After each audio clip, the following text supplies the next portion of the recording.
Ladies and gentlemen, welcome to The Gold Standard with Alan Mosley, and here's your host, Alan Mosley. Welcome back to The Gold Standard for episode, what, 22? 23. 23. Oh, gosh, it's 23. It's 23. I'm an yes. idiot. See, this No, is why you get paid the big bucks right there, because it's 23, not 22. Episode 23 of The Gold Standard. Yes, I sir. am your host, Alan Mosley. If you want to visit us on social media, you can do so at facebook.com/TGS Alan Mosley. You can follow me on Twitter, which is at Alan M. Mosley. And really, we do this every week. You don't have to do any of that, because you could just go to our website, which is thegoldstandardpodcast.com. Yes, sir. And I'll tell you another really fantastic website you go to. What? Is Mises.org, which Yes. is the website of the Mises Yes. Institute. And I don't think this really needs to be introduced to our audience, but I'm going to do it anyway. We have a fantastic guest for you We today. sure do today. It's A exciting. fantastic guest today who is the president of the Mises Institute, where he serves as a writer, public speaker, and advocate for property, markets, and civil society. He previously worked as a longtime advisor and chief of staff to Congressman Ron Paul, for whom he wrote hundreds of articles and speeches. In his years with Dr. Paul, he worked with countless grassroots activists and organizations dedicated to reducing the size and scope of government. Be still, my beating heart, because those are just all the things we're about. Jeff Deist is with us today. Jeff, how are you doing? Doing great. How are you guys doing? Doing great. We're doing very well. We had just talked right before we started filming today that I got to meet you really briefly at my first ever Mises event, which was in Nashville just about a month ago. And it was a beautiful day, although rainy to start off. Bob Murphy was there. Carlos Laura was there. And Jeff Deist kicked everything off. It was a great day. It was a great experience for me, because though I have been a fan of Mises for a long time, that was actually the first event I got to go to in person. And I want to say really quick before I throw this over to you.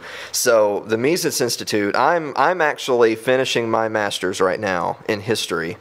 And because I am in school, I wrote Pat Barnett at Mises and said, I'm a poor student and I want to go to a Mises event. Can you help me?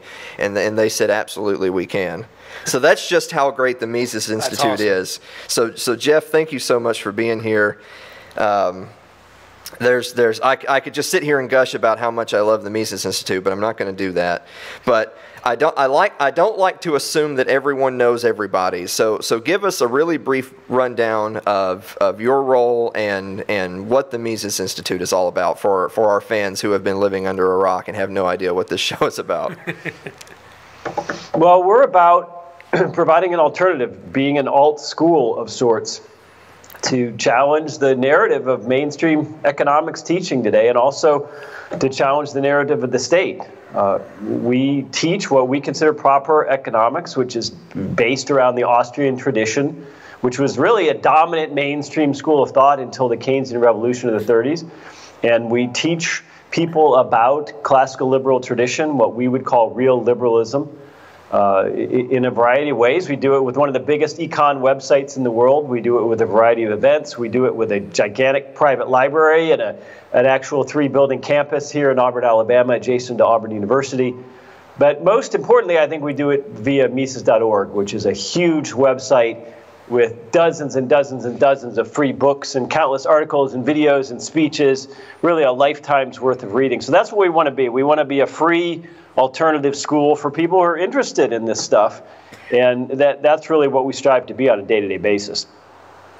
Yeah, you already brought up, and I'm going to pull it up here real quick so everyone can see at home. Mises.org is where you can find the Mises Institute, Austrian Economics, Freedom and Peace. It is an absolute cornucopia of articles, media, lots of different podcasts, Mises weekends, historical controversies, just so much great stuff by so many great people. I know that we've shared a number of different articles and whatnot on previous episodes of this show.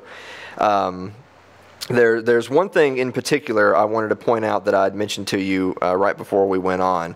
A couple of the events that I've watched online that you had kicked off that I really enjoyed from the last, say, a year or two. One was one that was titled, it was based on Harry Brown, and it was Finding Freedom in an Unfree World, and you had kicked that off with a little segment that was called Libertarian Heal Thyself.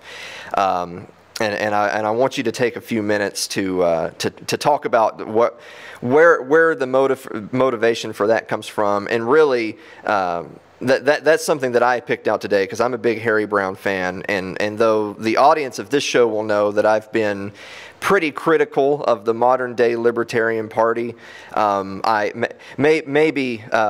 the phrase I'm looking for? I have rosy colored glasses on. I don't know, but I think fondly to the party of Harry Browne and how that was really my libertarian identity, you know.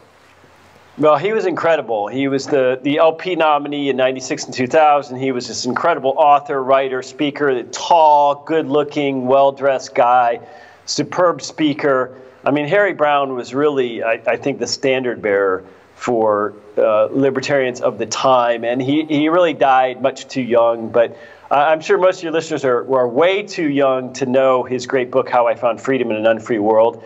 And it's kind of funny. It's a seminal book, don't get me wrong, but it's definitely flavored by the 70s. Mm-hmm. In other words, he says things like, well, you know, tying yourself down to somebody in a marriage isn't really necessarily the right thing to do because you might want to move on at some point. You know, so it's got a lot of that kind of stuff about being free, not just in the political sense, but also in the social sense. And I love Harry Browne. Great guy. Really, his voice is really missed. But the point of Harry Browne, and I think that event we had that you alluded to was, you know, we can only control what we control, and that's first and foremost ourselves, our own personal situations, our own family situations, and the people around us whom we touch. It's pretty easy as liberty-minded people to wake up every day and get depressed. You know what I'm saying? You can look at world events, you can look at your social media feed, and you can say the world is spiraling out of control. That may not be true. It might just be that because of 24-hour media and social media, we have a perception that the world is spiraling out of control, and really it's not all that much different than it was 100 years ago or 200 years ago or whatever, except for technologically and materially. So it's something where I think it's incumbent on us, Alan, to wake up in the morning and say, look, we're not living in the Civil War. We're not living in the Great Depression. We're not living in World War I or II. You know, we got it pretty easy compared to 99.9% of all humans who ever walk the earth.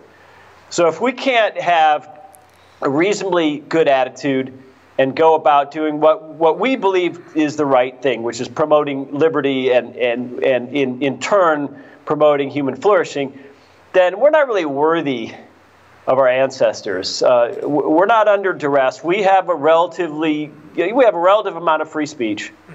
We have digital tools at our disposal that make it possible for you and me to talk right now and broadcast that out to lots and lots and lots of people. Where not that long ago, the Mises Institute was sending video cassettes to people of events.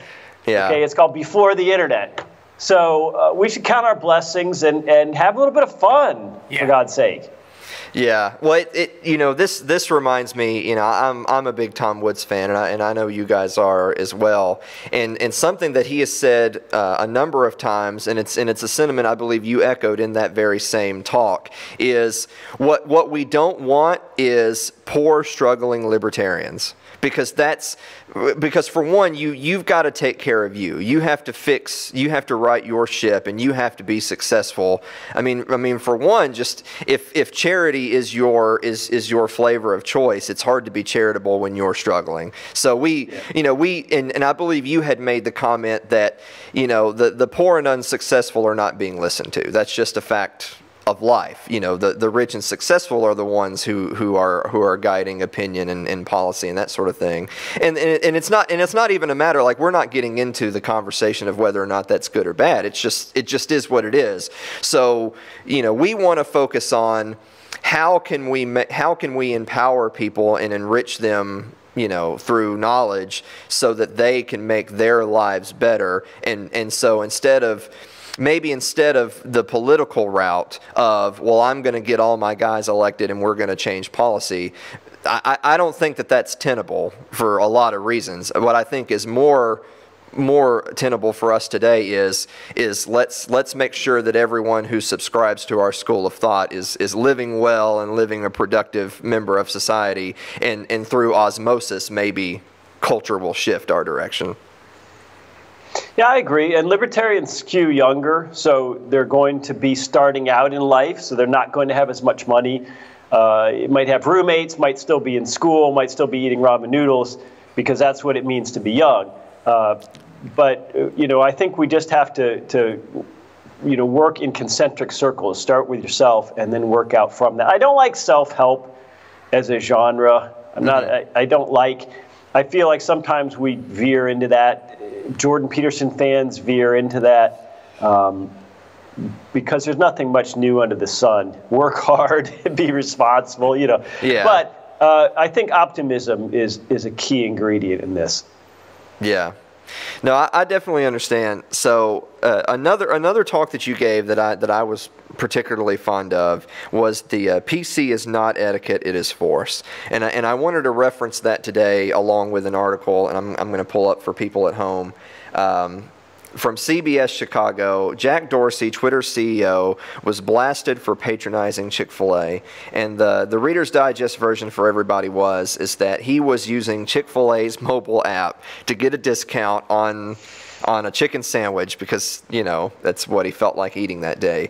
But he broke this horrible compact with the powers that be in the Twitter sphere that he was enjoying a chicken sandwich from a company that may have a less than exemplary past to certain individuals as it pertains to certain social causes, and he did this during Pride Month, and therefore this is just an unspeakable horror. So I want you to talk a little bit about PC being etiquette versus force, but I also want to ask you too, is it really that different eras of time are really all that different, or is it really that generally society is pretty much the same, but we're experiencing this because this is the social media age? Well, we know each other's thoughts in a way we never did before. When you read a New York Times article 30 years ago, if it made you mad, you had to physically mail in a letter to the editor and hope it got printed. Whereas now there's immediately 1,000 angry comments. The same thing with social media. We say things we wouldn't say to people's faces. Mm-hmm. I mean, that's the bottom line. PC becomes force in the sense that it sets the conditions for language and law. And eventually things that were once PC actually do become enforced by the state. In other words, they become law, and law is force. Government is force. So even when we say, well, come on, Jeff, you're overreacting, PC is just about being nice. 35 years ago, we called somebody a retard. And that's harmful, and you shouldn't call them that. You should say people have special needs. That's what the language I would use too voluntarily today. But the problem is that it morphs into other things. Let's face it, this is what progressives wanted. They wanted the politicization of every facet of society. And when I say progressives, I'm mostly talking about left progressives. Mm-hmm. There is such a thing as a right-wing progressive, too, in my view, anyway. But we're talking about progressives have demanded this. They said, your sexual preferences, your sexuality is a political matter. And now we have to have a Pride Month. And now we have to call out the CEO of Twitter for going to Chick-fil-A because apparently that one of the Chick-fil-A owners gave some money to defeat a gay marriage initiative somewhere. I'm not sure if I'm getting the story right, but I mean, how absurd! This is straight out of an absurdist novel. The politicization of day-to-day things, how we run our lives, and so we shouldn't be surprised when it creates this tribal America, whether that's 2 Americas or 13 Americas, however you want to look at it, that half of America goes to Chick-fil-A and likes NASCAR and doesn't like the NFL players kneeling, and the other half thinks Trump is Hitler and thinks we should never ever go to Chick-fil-A, and that white people are responsible for every human ill, and it just becomes tiresome. But what do you want? You can't say politics should determine things and then be surprised that people are political. That's what the Mises Institute, in my view, that's what libertarianism is all about. It's creating a world that's not organized around politics.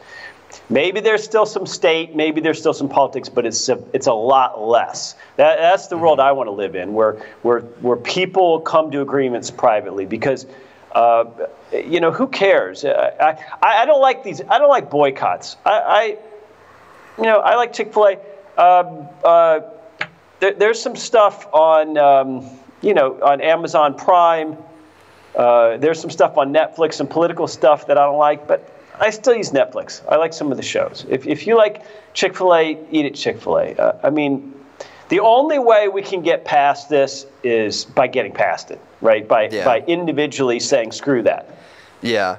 Well, this is one of those things where I feel like everything you said is pretty cut and dry, and I agree with everything you said 100%. I think one of the areas where I don't know if it's necessarily personal wrestling so much as it is trying to find the right words to communicate a point is that I don't want to come across as saying that. Of course, I think PC culture is a nightmare, but I believe in the power of bullying, and I don't mean bullying in the sense of the big kid beating up the little kid or taking advantage of a disadvantaged group. I mean more in the sense of we want society to frown upon things we don't like, and that's natural and normal. So when a really loud, boisterous crowd comes into a restaurant and they're using lots of foul language and drinking and being loud, and all of the other patrons of the restaurant with their young children or friends and family don't want that, then it is acceptable then for those other patrons or for the management of that establishment to say, hey, we don't want you acting and talking and using the language you're using here because it's disturbing other people. So that makes sense, right? Like, so I don't think anyone would argue with that. I think most people would say, well, yeah, that's common decency. So I think what I'm wrestling with is that there has to be room for saying that it is understandable that people can disagree and can voice an opinion saying, hey, I don't want to be subjected to this. Hey, I don't want this in public or my establishment, whatever. But while that may be true, I think what makes people like you and I cringe, and this is one of my biggest pet peeves, we libertarians cringe when we hear someone say there ought to be a law, right? Like that's one of the most cringe-worthy statements is, oh, there ought to be a law against this or there ought to be a law against that. So I feel like as libertarians, we have to figure out a good way of communicating the difference between society helping to police itself versus not getting the state involved in policing.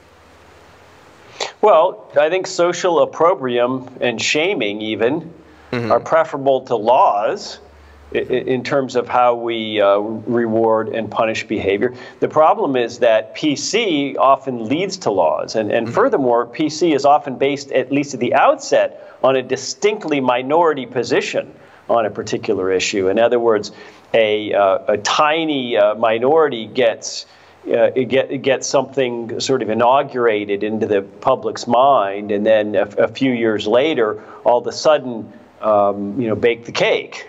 Yeah. So we have to be on guard against this because Americans aren't very good at separating the private sphere and the state sphere, and that's really to our discredit. We would operate a lot better as a society if we ratcheted down the political rhetoric, and the way to do that is to make things more localized. If government was smaller and more local, not that I want government at all, but if it was smaller and more local, why should someone in the San Francisco Bay Area have to be concerned about Alabama electing some Bible-thumping redneck governor from their perspective? It's silly. It's silly that people have to fear the state like they do, because we have the odds are so, or the stakes are so high that we have this winner-takes-all system with the two parties. So I really hate the politicization of society, and I really dislike it when libertarians join in and make things political. I don't think we should be talking about race very much. I don't think we should be talking about sex and sexuality very much. I don't think we should be talking about privilege. I don't think we should be talking about anything. I think we should be talking about war and peace. I think we ought to be talking about central banking. I think we ought to be talking about state power. When we talk about social issues as libertarians, we are implicitly allowing the statists to frame the debate. We're on our heels. We're explaining. When you're explaining, you're losing. So let us frame the debate, not the other way around. Well, just a couple of weeks ago, we had the professor and author Kevin Gutzman on the show, and he was predominantly saving his ire for the Supreme Court. He had made the statement on more than one occasion that he took great exception to 9 Harvard and Yale lawyers having so much power in their hands to orchestrate society. And I know you know Kevin, so you know where that's coming from. Could we get a Supreme Court justice like from Rutgers or something? yeah. How dare they? How about Arizona State? Well, one of the points he had made, of course, we could talk until we're blue in the face about all the Supreme Court rulings we don't like. But his point in that particular statement was just that, you know, you had mentioned a senator from Alabama affecting things that happen in California, but, you know, we're recording here from Tennessee, so we're not far away from the Mises Institute itself. You know, the 9 justices from Harvard and Yale are just so non-representative of Tennesseans. Yeah. Like, they're just so non-representative of the average person walking out on the sidewalk right now out in front of the studio that it's just hard to fathom. You must really be finding the angels among us to find people from that sphere who you can genuinely say have gotten down in the mud and say, oh yeah, I really genuinely represent the hopes and dreams and wishes of the average Alabaman or Tennessean. There's just no way. There's no way that you can explain to me that that's possibly a rational way to represent all of the different types of Americans. Yeah. All we can do is hope that our friends on the left wake up to federalism because of Trump, especially if somehow Trump manages to win again in 2020. I think localism is going to be a big deal. But you know, I'll just summarize my view on the Supreme Court as very briefly. Number one, judicial review is bunk. It's nowhere to be found in Article 3. It's an extra constitutional usurpation of authority by the court. The Supreme Court is not supreme over the other branches of government. It's supreme over lower federal courts. Mm-hmm. It has no business deciding what is and isn't constitutional. And it may be a bigger usurper of power than the presidency in the 20th century. And that's a strong statement. Mm-hmm. Yeah, see, well, first of all, I just want to congratulate you for using the word bunk. A lesser person would have made this episode not as PG rated as it had been up to that point when it's talking about the Supreme Court.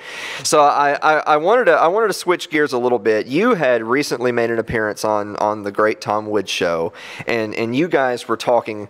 It's almost cliche at this point. Like I almost hate to even bring this up because I feel like it's become a cliche talking point in interviews of, oh, what's the state of the liberty movement? How's libertarianism doing? But I feel like it still has to be talked about, not necessarily from a movement standpoint's perspective, but more from I'm starting to feel really concerned that while someone like the great Murray Rothbard may have sort of grabbed a hold of the term libertarian and brought it in for us to use, I'm starting to be really concerned that we're losing it, that we're losing that term because of people who use it in a certain way, negatively or otherwise, and because of people who we may not view as being in our camp, calling themselves libertarians.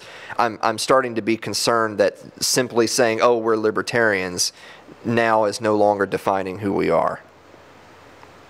Well, I guess it's a problem of affluence. Not that long ago, there weren't enough libertarians around to worry about the term. Now, at least we have enough. And I don't worry about the term. I don't care. We lost liberalism. It's too bad, but it's not coming back. Mm-hmm. Whether we're going to lose libertarian, again, I don't spend my time worrying about whether someone thinks I'm a libertarian. Anybody who wants to reduce or eliminate the role of the state on any issue for any reason, good enough for me. You know, let's work together. But I don't believe in movements. I really believe in issue libertarianism.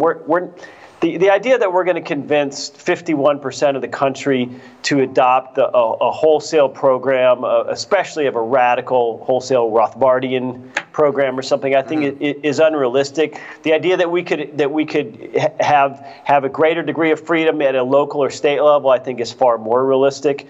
And I think we just have to go at things issue by issue. I think this is a great time in the era of Trump to say, look, if you're anti-war, if you think it's crazy that we're in Yemen and Syria and still Iraq and Afghanistan, if you think it's crazy that we're even tickling North Korea, if you think it's crazy that we're all of a sudden the left sounds like the John Birch Society when it comes to Russia, then let's get together. Let's not make the mistakes of the George W. Bush era and go invade a country.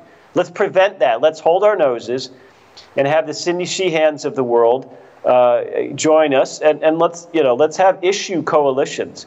I wish we had a parliamentary system in the U.S. instead of this bizarre two-party system where the majority party controls all the committees and calendars and schedules in Congress and the House and the Senate. But I don't believe in movements. I believe in issue coalitions. But again, if you're interested in getting the state out of any issue, that's fine. If you're asking me what a libertarian is or ought to be, or how that term should be defined, anti-state, anti-war, anti-central bank, anti-state power. I mean, let's look. The Mises Institute, for a variety of reasons, the Mises Institute is viewed as right libertarian. Okay, so part of that is because some of its founders and members have religious preferences, cultural preferences, whatever. Okay, fine. I don't care. It doesn't bother me. I don't sweat it. But let's not imbue libertarianism with our cultural preferences. I think the state's a bad actor. I think it's more than unnecessary. I think it's an active agent of harm in society. And that's enough. That's enough for us to agree on. Yeah. Well, we had actually, Blake and I had just discussed this right before the show. I had said to Blake that, when you start treading into those territorial waters of defining what is a libertarian, and if you don't believe what I believe, then you're not a real libertarian. That's just gonna cause strife. Yeah. It really is. However, I will say though, I would say my number one thing, and you listed it on your list as well, if you want to be in the same room as me and say I'm a libertarian, you have to be anti-war. Yeah. You just have to be. You have to be anti-war.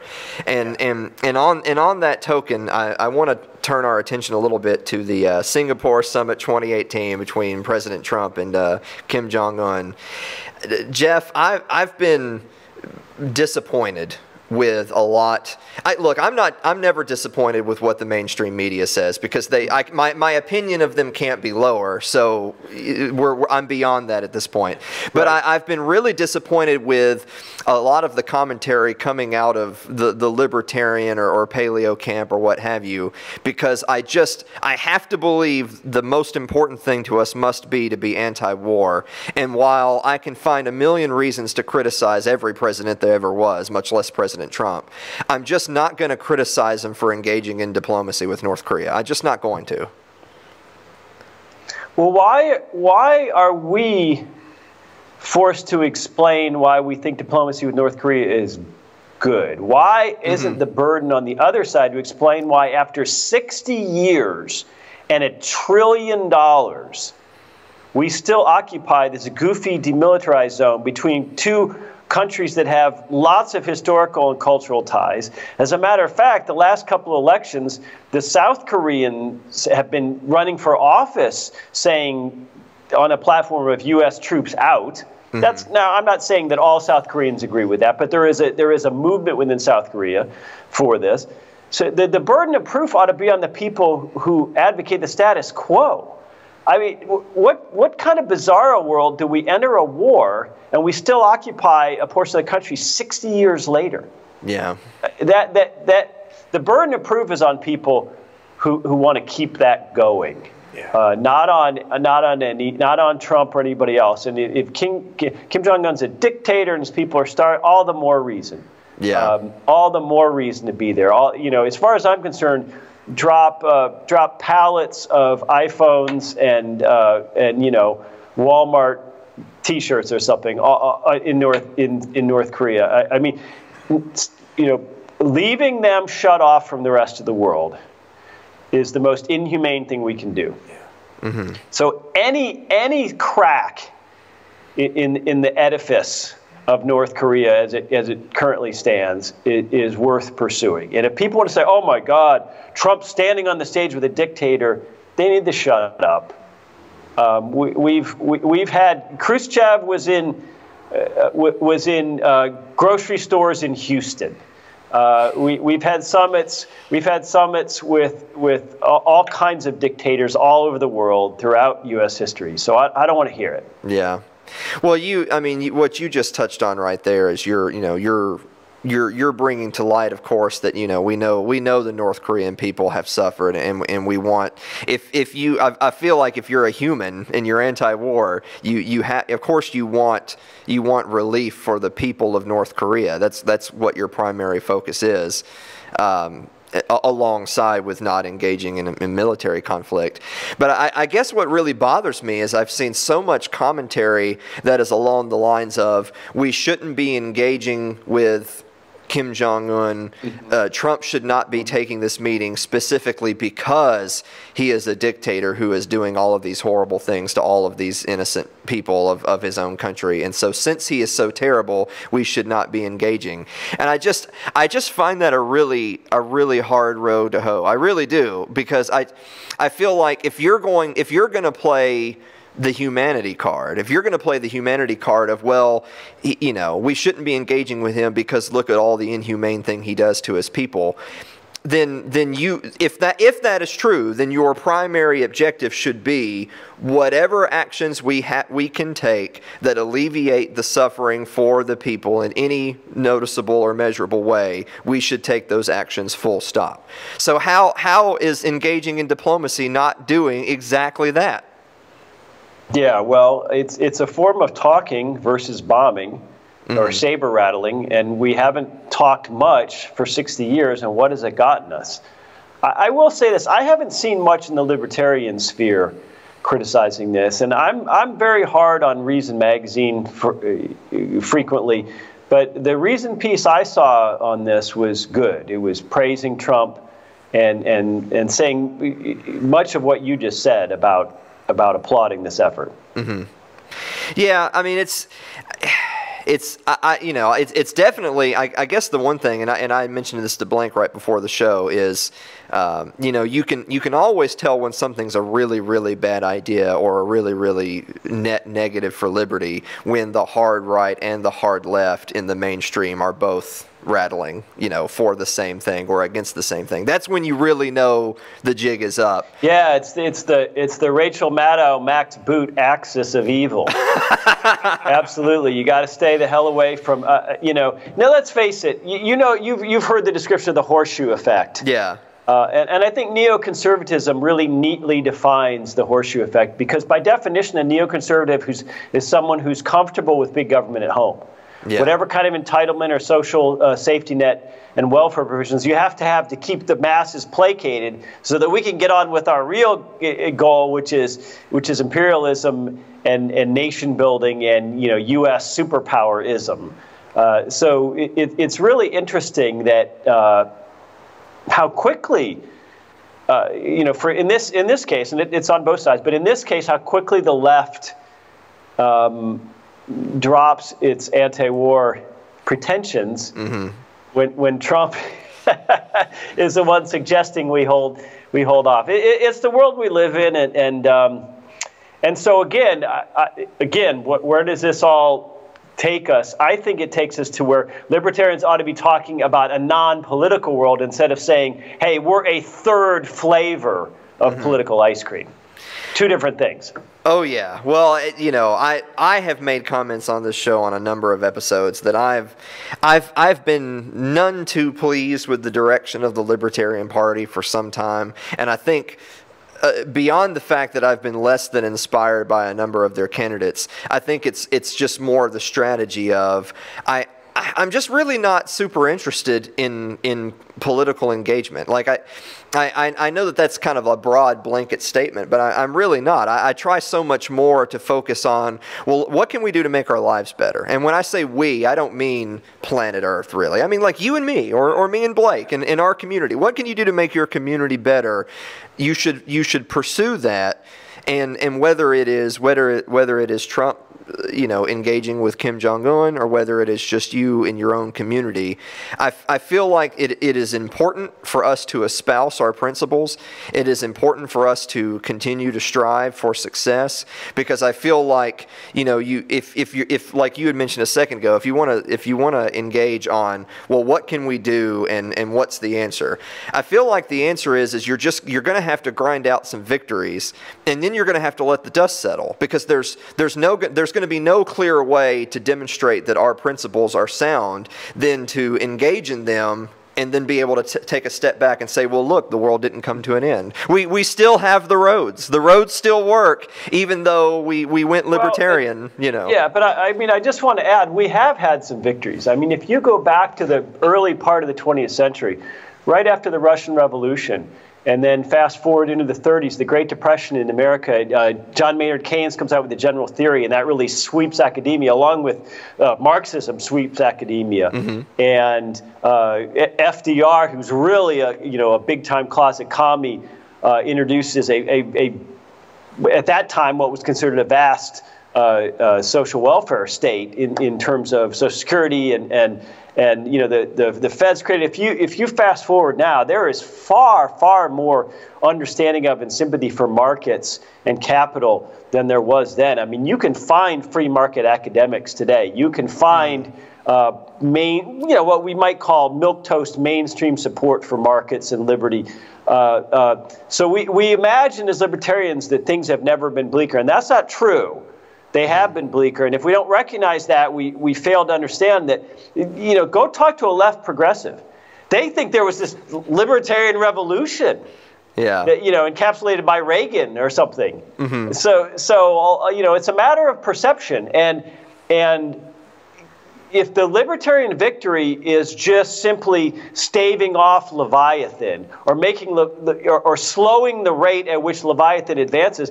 Hey, you know what? That's a big victory, Alan. If that means 30 extra years for one of my grandkids or something, mm-hmm. I think we need to understand what we're dealing with here, and say that sometimes we're doing things that might plant seeds that bear fruit after we're gone. And if you don't have the guts to do that, then you're just a petulant child stamping your foot and saying, "Oh my gosh, society's not the way I want it to be right here and right now." Okay, well, let's work. See, this is why people come to the gold standard. It's for that optimism that you get from people like Jeff Deist right there. For sure. I say that jokingly, just because I'm reminded again of something Professor Gutzman said a couple of weeks ago. Right towards the end of the interview, he said, one of the tough things about some of the conversations that we have in our sphere, our bubble, whatever you want to call it, is that sometimes you can talk some of these things out. And a lot of times you're left feeling depressed, right? Like you're thinking, oh, well, things are awful. Look at all these court cases I don't like. Look at all of this regulation I don't like. Look at this police state I don't like. And I think sometimes people are left feeling a bit defeated because there's so much more work to be done. There's so many things we don't agree with. But I feel like it's very important to have leaders among us, have leaders in the community or the movement or whatever terminology you want to use, to say no, wait a minute, look how far we've come. Look at the wonders. I mean, you had mentioned just us sitting down to do this interview right here. You're at the studio there at Mises, and we're talking online. I'm 32 years old, so I still consider myself a youngin', but I mean. It not that long ago in my adult lifetime, we could not have done this. Yeah. This would not have been possible. Right. And yet now it is. And so I feel like it's important, among the many things, it's very important for us as libertarians, as we're trying to expand our influence, to say, look at all the advantages that we have to accomplish this over what Murray Rothbard had. Look at all the advantages. I mean, he he had a motor that absolutely wouldn't quit, and we would all aspire to have the work ethic that he had. But even if you don't, even if you're one of these poor slobs like Alan Mosley, who is not as proficient as a Murray Rothbard, but look at all the advantages I have sitting before me to make up the gap. Well, the other thing is we have the ultimate advantage of, somebody else already laid the foundation for us. We don't have to be originators. I'm quite happy to be a secondhand dealer in ideas, as Hayek put it. I consider myself a support staff for the brilliant intellectuals, some of them still alive, some of them dead, who already explained all of this. They gave it to us. Now we just have to promote it. So think of it as an industry where you've got the product. So now it's about marketing and distribution. But I didn't even have to come up with the product. But people who are way smarter than me wrote 900-page books. Yeah. They explain it all. Now that doesn't mean there can't be advances in economics. There can't be advances in liberal scholarship. There are and will be. But you know what I'm saying? The edifice is there. We don't have to be brilliant people. It was delivered to us. Yeah. Yeah. Well, speaking of brilliant people, I want to tie this in together because we're running out of time.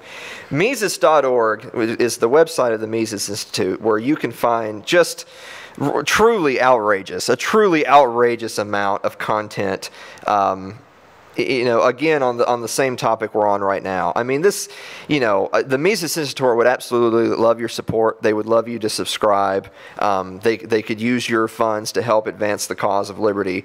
But look how much you get for free, ladies and gentlemen. I mean, this is, I even remember, I'm just old enough to have been in middle school and had to go get a library card to go to the library to do some reports, because I couldn't just click, and here I am, and look at this just absolute archive of information available. So Jeff, give us a really quick update before we sign off. What are some upcoming events or happenings with the Mises Institute?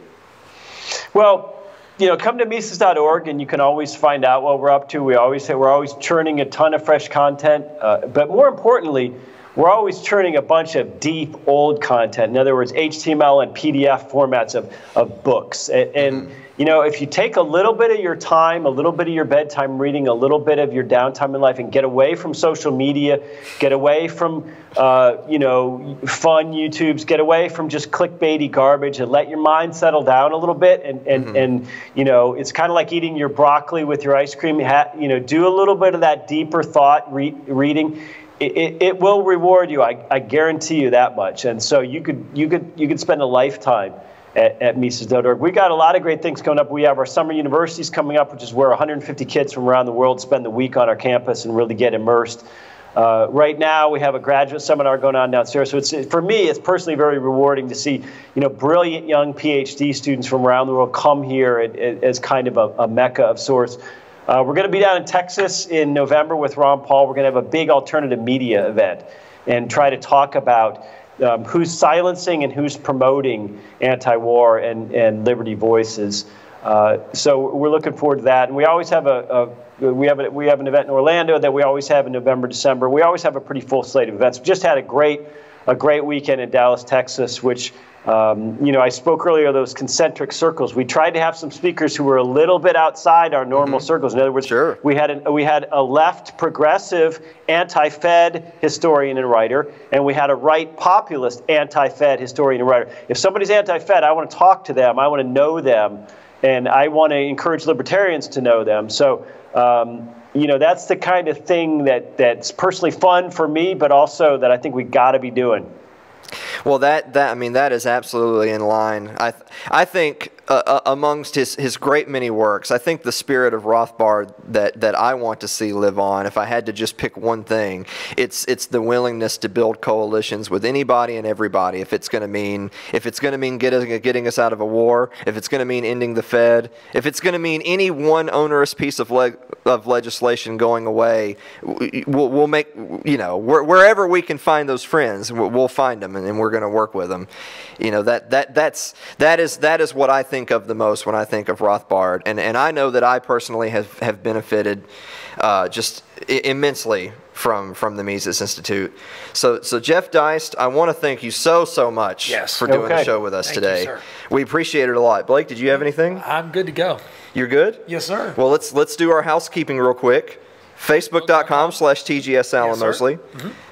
at Alan M. Mosley on Twitter. Mm-hmm. thegoldstandardpodcast.com. That's right. And if you want to catch up on just the absolute avalanche of information that we don't have, we could do a million podcasts and never cover it, go to Mises.org, which is the website of the Mises Institute. That's right. Jeff, thank you so much for being with us. All right. Thanks a lot, guys. Great talking to you. We'll see you next week.